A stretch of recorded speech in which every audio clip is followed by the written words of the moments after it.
Mheshimiwa Rais ana nia ya dhati sana kwa wafugaji. Na hili chanjo huwa sisi tunachanja kwa pesa.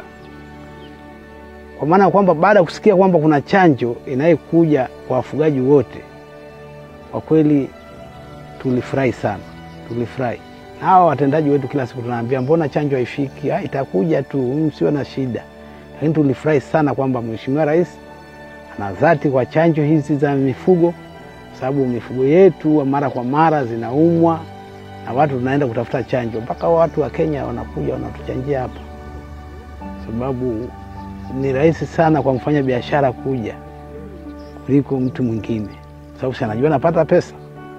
Kwa maana kwamba baada ya Rais kuleta hili chanjo, kwa kweli tunashukuru sana. Tunashukuru sana.